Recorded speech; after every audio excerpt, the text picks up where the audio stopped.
말씀이 우리 안에 거하사라는 제목으로 말씀을 나누도록 하겠습니다. 오늘 시작할 말씀은 요한복음 1장 1절 말씀. 태초에 말씀이 계시니라. 이 말씀이 하나님과 함께 계셨으니 이 말씀은 곧 하나님이시라. 우리가 평상시에도 많이 읽었던 말씀인데 저에게 이것은 이번 주간에는 이 말씀이 좀 더 새롭게 다가왔던 말씀입니다. 말씀이 곧 하나님이다라는 이 지금 읽은 이 구절이 만약에 우리한테 깨달음으로 온다면 우리는 엄청난 진리 가운데 들어가게 됩니다. 말씀이 곧 하나님이다. 너무 많이 읽었고 너무 많이 들었는데 이것이 정말 우리 가운데에 새겨진다면, 말씀이 하나님이구나라는 것이 우리 마음에 정말로 새겨진다면 우리가 기쁨 가운데로 나아가는 줄 믿습니다. 그래서 이 말씀이 저에게 이번 주간에 새롭게 와닿은 계기가 있습니다. 이제 어떤 책을 보다가 말씀과 연관이 되었던 거예요. 저는 저번에도 말씀드렸지만 저는 이제 책 읽는 것을 좋아해요. 그래서 시간이 나면 이제 책을 보는데 책을 보든 영화를 보든 무엇을 하든 간에 그 안에서 우리가 어떤 말씀과 연관되어질 때가 있거든요. 근데 저는 이제 책을 보면서 그런 이제 경우가 많은데 책을 제가 보는 이유는 뭐냐면 책을 보다 보면은 제 마음속에 어떤 정리되어 있지 않던 것들이 이 책의 어떤 한 구절로 인해서 딱 정리되는 느낌, 그런 것들 때문에 이제 책을 많이 봅니다. 그래서 좋은 이제 글귀들이 있으면 이렇게 캡처도 해놓고 이러는데 이번에 제가 읽었던 그 책은 뭐였냐면 언어학자가 쓴 책이었어요. 이 분의 직업은 언어학자예요. 그래서 이 언어학자가 주장하는 바가 이 책에서는 뭐였냐면 모든 생명을 이루고 있는 것은 곧 단어다. 단어. 우리가 말하자면 말씀. 그러니까는 그 사람을 이루고 있는 것은 단어인 거예요. 그리고 그 사람을 이루고 있는 것은 곧 문장인 거예요. 모든 생명이 있는 것을 이끌고 있는 것은 그 안에 들어있는 말씀이라는 것이죠.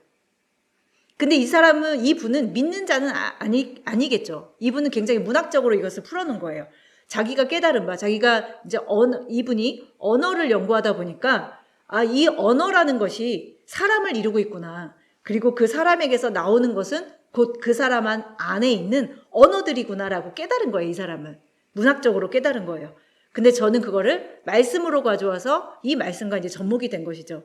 그렇지. 우리가 그동안 많이 읽고 많이 깨달았다고 했지만 다른 어떤 책에서 딱 터치가 되면서 그래 그거야라고 이렇게 요약되는 그런 시점이었던 거죠. 그래 모든 사람이 만약에 말씀으로 이루어져 있다면 말씀 아닌 다른 단어들로 이루어져 있겠죠. 어떤 사람은 생명의 말씀으로 이루어져 있다면 어떤 사람은 생명이 아닌 것들로 이루어져 있겠죠. 그 사람을 이루고 있는 것은 곧 그 언어인 거예요. 그러니까 우리가 말씀을 통해서 말씀이 생명이다, 말씀이 일하실 것이다, 말씀이 우리 안에 있어야 된다, 이런 얘기를 많이 들었잖아요. 그런데 이런 관점에서 보게 되니까 그럼 나를 이루고 있는 지금 내가 나타나는 행동과 내가 하는 말들은 곧 내 안에 있는 말씀인 거네. 그럼 나는 어떤 말씀으로 나타나고 있을까? 그래서 이분의 말로는 굉장히 많은 분들을 이제 만나봤대요. 학자기 때문에 많은 관계 속에서 많은 사람들을 만나보니까 그 사람의 입에서 나오는 말을 보면은 그 사람이 어떤 사람인가를 알겠는 거예요. 이 사람을 구성하고 있는 언어들은 바로 이런 언어들이구나. 이 사람의 성장 과정에서 이 사람은 좋은 언어들을 만나지 못했구나. 또 상처 있는 사람들을 만나보면 이 사람을 살릴 만한 단어들이 없었구나. 이 사람은 이런 관점에서 보는 거예요. 그러면 우리는 신학적인 관점에서 보자면, 이 말씀의 관점에서 보자면 우리 안에 말씀이 거하지 않는 상태로 우리가 살고 있다라는 것이죠. 그리고 어떤 사람은 정말 말씀이 육신이 되어서 그 말씀이 생명력이 되어서 그 사람을 이루고 있으므로 그 입에서 나오는 말들이 생명의 말씀일 수도 있고요. 그래서 제가 그 책과 이 말씀을 접목해 보면서 그런 많은 생각을 하게 됐어요. 그러면서 제 자신을 또 돌아보게 됐고 또 주변에 있는 사람들을 돌아보게 됐고 그런 시간이 되었던 것 같습니다. 그래서 그 사람이 하는 말과 그 사람이 행동 방향과 그가 갖고 있는 사고 방식과 이 모든 것은 그 사람의 언어의 속에 있는 언어에 의해서 결정이 된다.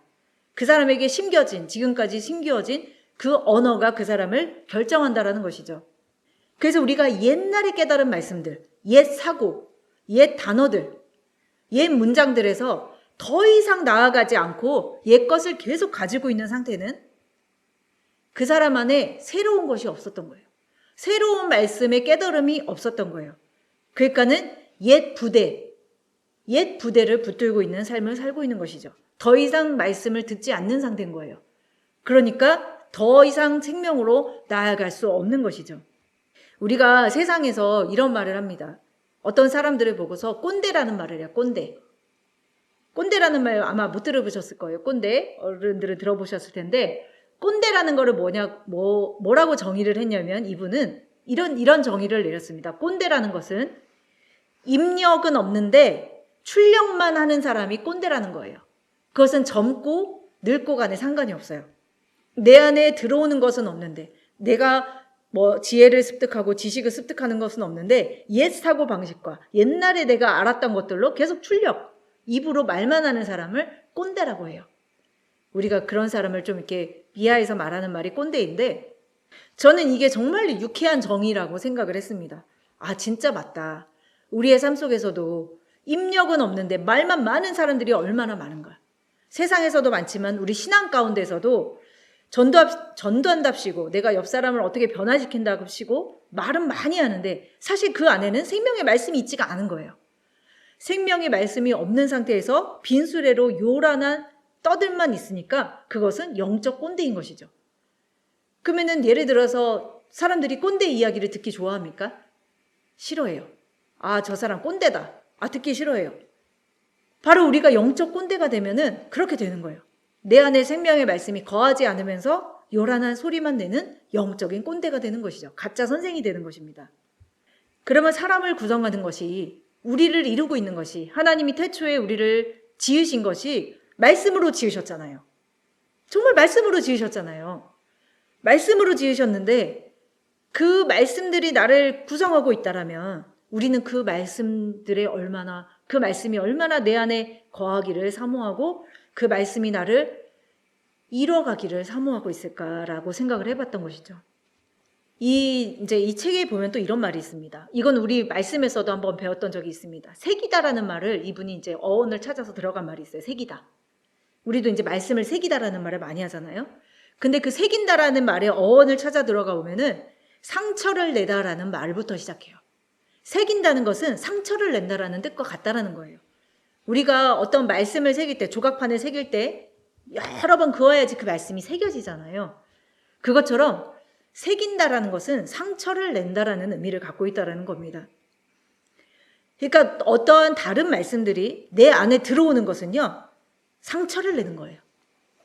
기존의 것에 머무는 것이 아니라 새로운 다른 말씀들이 내 안에 들어오면 그것은 새기는 거예요. 새기는 거. 상처를 내는 거예요. 그냥 새겨지는 것이 아니라는 것이죠. 말씀이 육신이 되셔서 이 땅에 오신 주님은 하나님의 말씀이 그 육신에 십자가의 죽음의 그 상처로서 온전히 새겨진 그 육신의 모습으로 오셨습니다. 그 표본이 바로 주님이셨어요. 주님 안에는 그 말씀이 온전히 새겨졌던 거예요. 그 죽음을 통과하심으로써 새겨진 말씀은 곧 예수님 자체셨고 그 생명의 말씀이 그 예수님의 입에서 나오는 말씀이었던 거예요. 왜냐하면 그 예수님 자체가 하나님의 생명의 말씀으로 온전하게 지어지셨기 때문이죠. 그렇기 때문에 그분의 입에서 나오는 말씀들이 많은 병자를 고칠 수밖에 없었던 거예요. 왜냐하면 생명의 말씀이기 때문에. 우리 안에 여전히 내가 병들었을 뿐더러 남을 일으키지 못하는 까닭은 우리가 아직은 온전하지 않기 때문입니다. 온전한 말씀으로 내가 지어져 있지 않기 때문에 아직은 그 과정 중에 있기 때문에 우리는 하나님의 말씀으로 반드시 내 안에 새겨지는 것을 사모해야 된다는 것이죠. 근데 우리는 전하는 것이 먼저이기 때문에 이 순서가 좀 바뀔 때가 많습니다. 그래서 우리의 이 마음판에 하나님의 생명의 말씀이 새겨지기 위해서 얼마나 많은 고난과 환난의 때를 지나가야 되는가를 생각해 봤어요. 산길에도 가보면 사람들이 많이 지나간 길은 풀이 나지 않고 길이 나 있어요. 저번에 산에서 한번 길을 잃은 적이 있어요. 친구들끼리 산에 갔다가. 푯말을 잘못 보고 간 적이 있는데 무엇을 보고 갔냐면 푯말도 푯말이지만 길이 나 있는 곳을 보고서 찾아갔어요. 왜냐면 사람들이 지나간 길엔 풀이 나 있지 않기 때문에 그 길을 따라서 가니까 이게 나오더라고요. 장소가. 그러니까 우리 안에 그 말씀이 새겨지고 그 자리가 나기 위해서는 얼마나 수많은 그 자국들이 있어야 되는가. 그냥 한두 번 내가 깨달은 말씀으로, 옛날에 깨달아진 말씀으로 여전히 출력만 하는 사람은 아닌지, 정말 영적인 꼰대의 자리에 있지는 않은지 한번 생각해 보았다는 것이죠. 하나님은 우리를 하나님이 거하실 처소, 하나님의 집으로 만드시기 위해서 우리를 이렇게 이끌고 계십니다. 그렇다면 하나님은 우리를 어떠한 언어들로 하나님의 그 말씀으로 지어가시길 원하시죠. 그래서 우리에게 수도 없이 말씀을 먹어라, 말씀을 깨달으라라고 이야기하시는 것입니다. 왜냐하면 그 말씀이 우리를 지으시기 때문에 새로운 하나님의 그 영적인 생명의 말씀이 들어가면 이전 집은 무너지게 돼 있어요. 이전에 우리가 지었던 많은 생명이 아닌 것들로 지었던 집이 무너지게 돼 있다는 거예요. 그리고 하나님의 생명의 언어들로 우리를 새롭게 지어져 가는 것이 바로 재창조인 것이죠. 내가 어떤 언어들로 어떠한 생명이 내 안에 머물게 하냐에 따라서 나의 생각과 행동과 삶까지도 변화할 수 있다는 것입니다. 우리가 여전히 변화되지 못하는 것은 하나님의 말씀을 머리로만 받았기 때문이에요.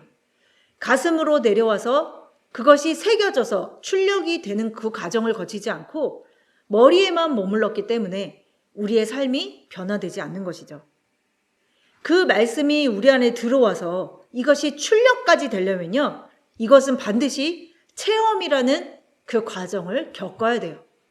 체험을 통하지 않으면, 그 십자가의 길의 그 과정을 통과하지 않으면 이 말씀은 머리에만 머물게 돼 있어요.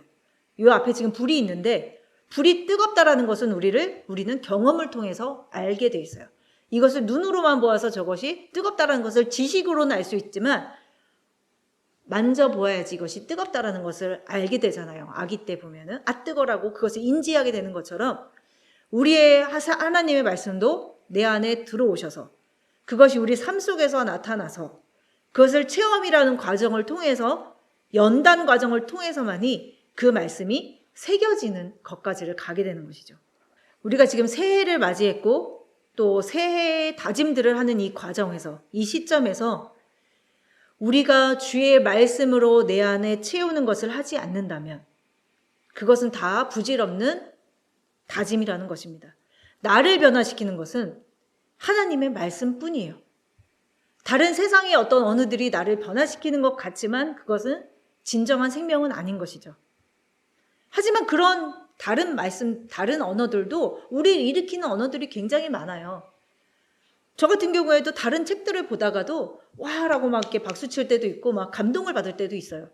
하지만 하나님의 말씀이 생명이라는 것은 불변이에요. 하나님의 말씀만이 생명이시기 때문에 그 말씀이 어느 순간 우리 안에 딱 새겨지는 그 시점에는 우리가 정말로 일어날 수 있다는 것이죠. 그것이 곧 믿음인 것이고요. 그래서 우리가 계속 말씀이라고 하시는 것 같아요.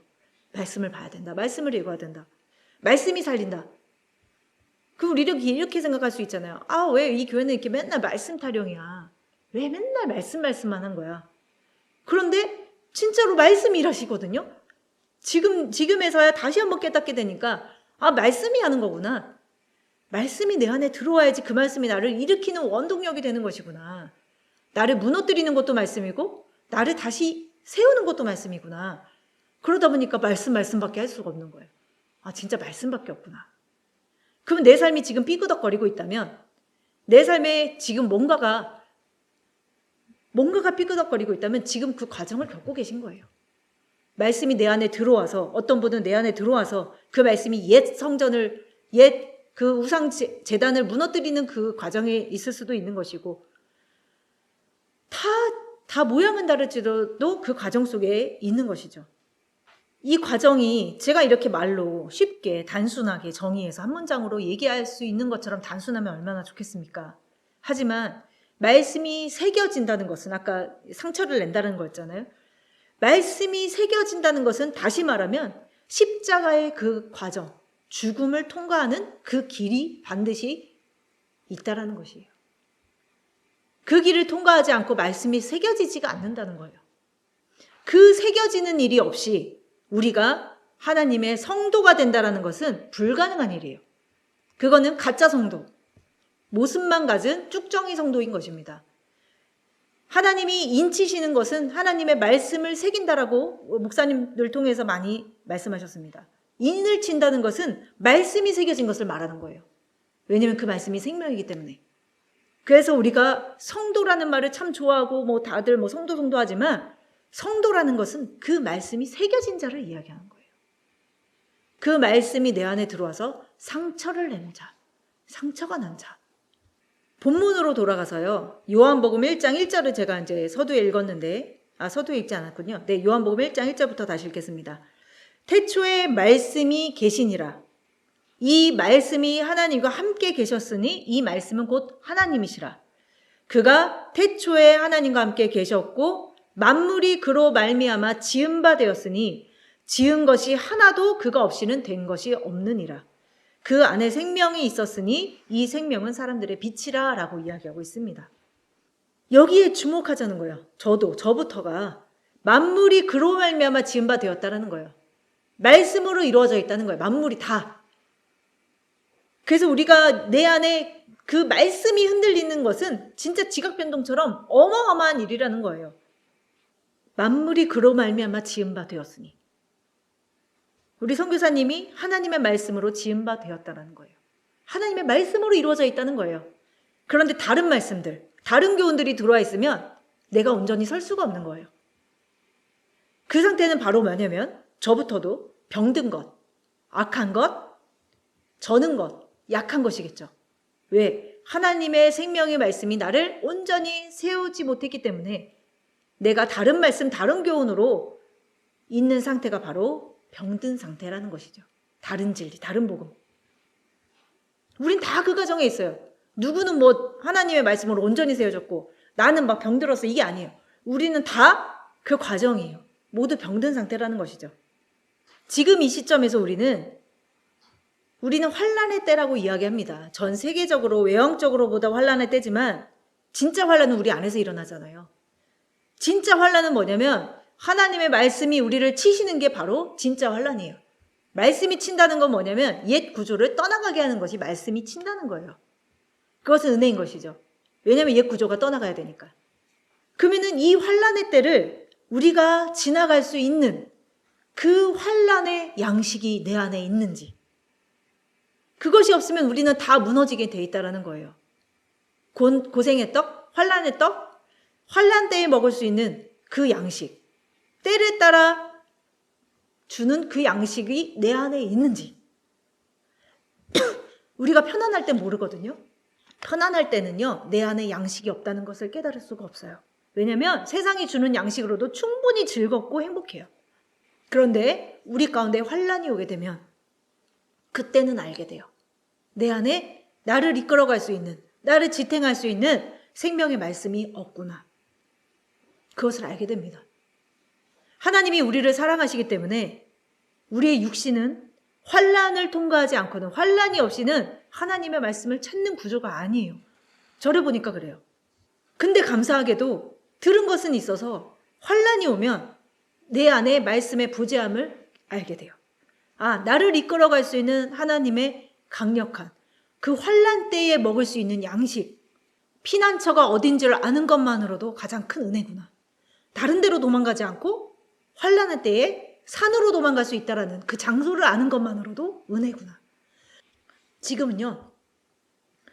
지금 일뿐더러 예수님이 오신 후로 계속적으로 우리에게 말씀하시는 것은 때를 따라 주는 그 양식을 나눠주는 그 장소적으로는 그 교회가 필요하고요. 그 환란 때의 양식을 반드시 비축해야 돼요. 반드시 먹어야 돼요. 안 그러면 우리가 삶 속에서 어떤 환란들이 일어났을 때에 우리는 일어날 수가 없어요. 내 안에 그 양식이 없을지언정 내 주변에서 나를 일으켜줄 수 있는 그 양식을 가진 자들을 만나는 것이 또한 축복인 거예요. 그런 장소가 또 교회인 것이고요. 마태복음 7장 24절을 봅니다. 그러므로 누구든지 나의 이 말을 듣고 행하는 자는 그 집을 반석 위에 지은 지혜로운 사람 같으리니 비가 내리고 창수가 나고 바람이 불어 그 집에 부딪히되 목소리가 갑자기 무너지지 아니하니 이는 주추를 반석 위에 놓은 까닭이요 나의 이 말을 듣고 행하지 아니하는 자는 그 집을 모래 위에 지은 어리석은 사람 같으리니 비가 내리고 창수가 나고 바람이 불어 그 집에 부딪힘에 무너져 그 무너짐이 심하니라라고 이야기하고 있습니다. 여기서 공통점이 있어요. 나의 이 말을 들은 것까지는 다 똑같아요. 다 들었어요. 나의 이 말을 들었어요. 거기까지는 다 맞아요. 근데 어디서 들으냐면 어디서 틀려지냐면 행하는 자와 행하지 않는 자로 나뉩니다. 말씀은 다 똑같이 들었는데 그것이 삶 속에서 육신이 되어서 그 체험을 통해서 나오는 자가 있고 그 연단 과정을 통해서 나아가는 자가 있고 그렇지 않은 자가 있다는 거예요. 그러면 창수가 나고 바람이 불 때에 그 무너짐이 심하다라고 이야기하고 있습니다. 하나님의 말씀을 듣고 행했다라는 것은 뭐냐면 그 하나님의 생명의 말씀이 내 안에 거하게 하는 거예요. 그 말씀이 나를 붙들도록 하나님의 그 말씀을 믿는 것이죠. 이렇게 생각해 보니 우리가 주일날 나와서 말씀을 받는 그 시간들이 주일뿐 아니라 지금 이런 모든 시간들이 우리를 살리시려는 하나님의 초청임이 분명한 것이죠. 누가 힘들다고 할 때 그래 교회 와서 말씀 들어라고 하는 것이 그냥 귀로만 들으면 되게 피상적인 이야기 같아요. 틀에 박힌 이야기, 또 뻔한 이야기.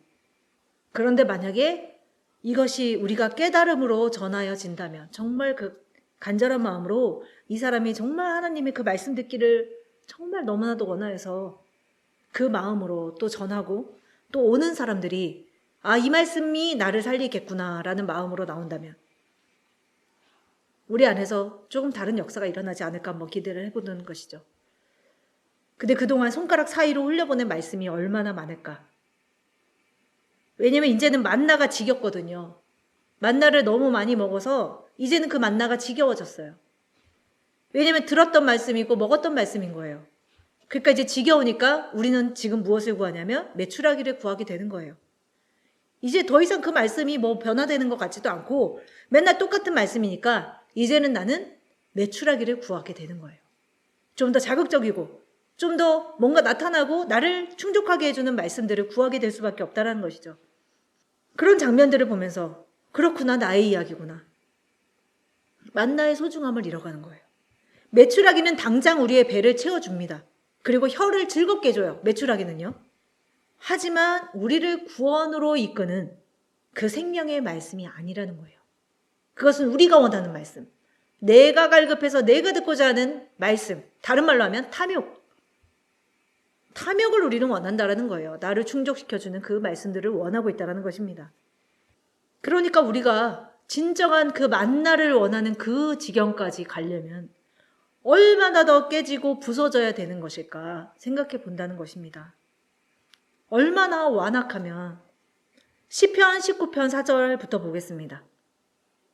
시편 19편 4절 그의 소리가 온 땅에 통하고 그의 말씀이 세상 끝까지 이르도다.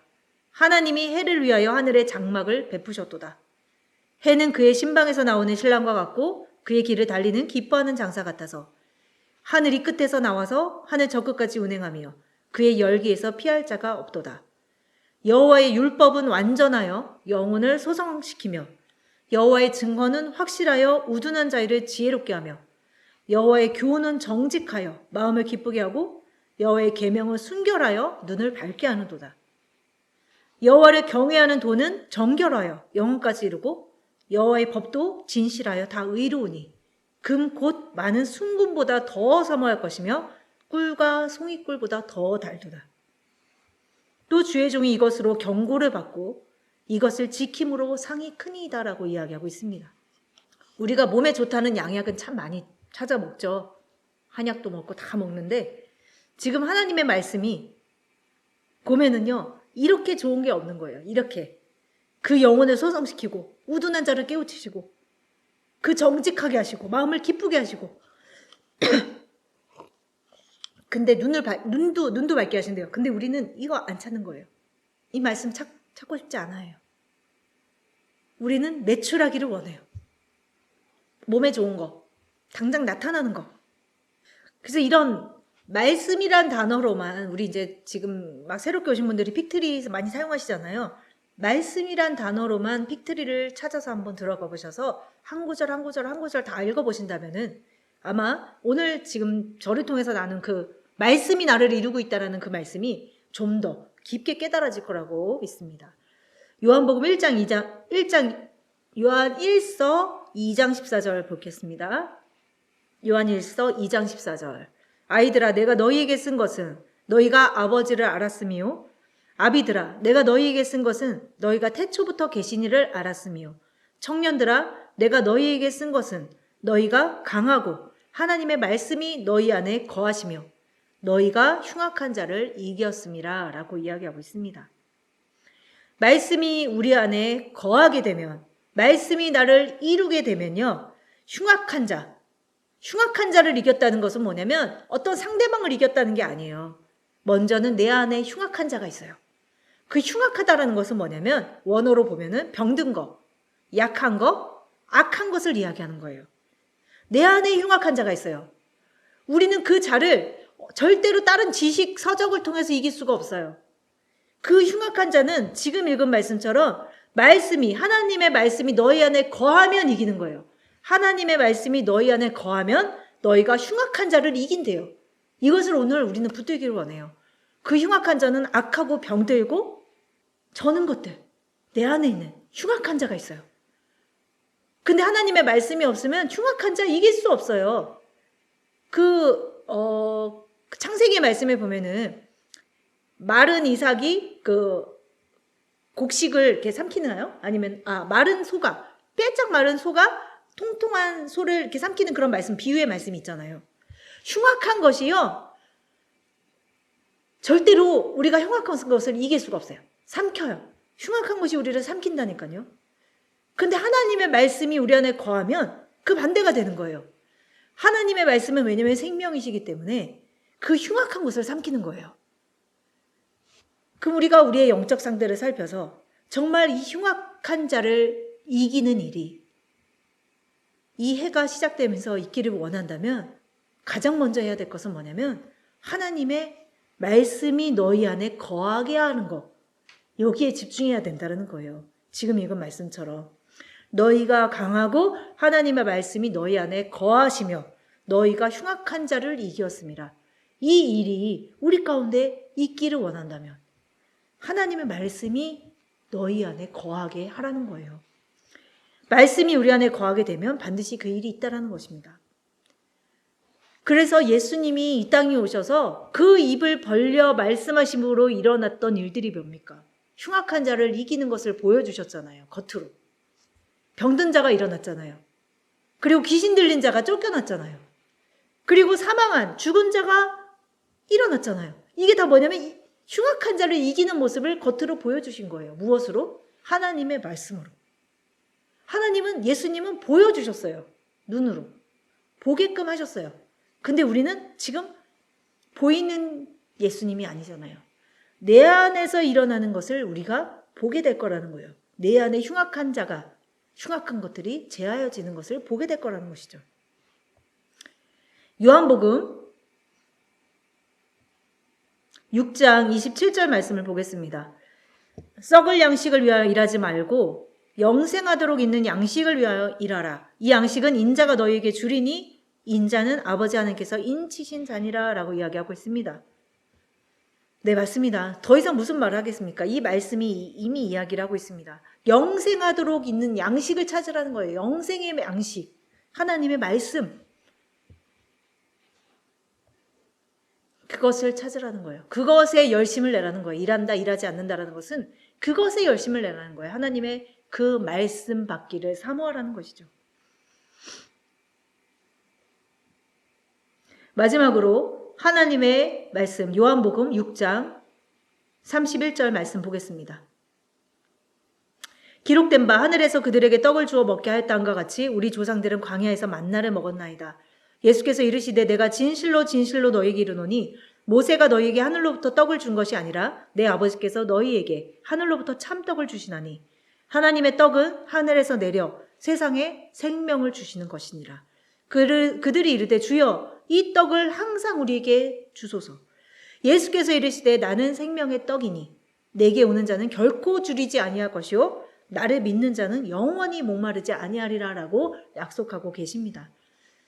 올해 그 하나님께서 주신 우리 퓨어 말씀 다 같은 말씀이죠. 예수께서 이르시되 나는 생명의 떡이다라고 이야기하고 계세요. 나를 먹어라. 나만이 너를 살린다. 나만이 너를 이룬다. 나만이 너를 세운다. 라고 이야기하고 계세요. 약속하고 계십니다. 결코 줄이지 아니할 것이라고 이야기하고 계십니다. 그리고 나를 믿는 자는, 나를 믿는다는 것은 지금 나눈 말씀처럼 하나님의 말씀이 곧 생명이고 그 생명이 나를 일으키신다는 그 말씀을 믿는 자는 영원히 목마르지 아니할 것이라고 오늘 이렇게 우리에게 말씀으로 약속하고 계시다라는 것입니다. 그래서 오늘 말씀은 여기까지 나누도록 하고요. 우리가 찬양 하나 하고 또 각자 기도하는 시간, 또 작정기도 기간이기 때문에 기도하는 시간을 좀 더 갖도록 하겠습니다.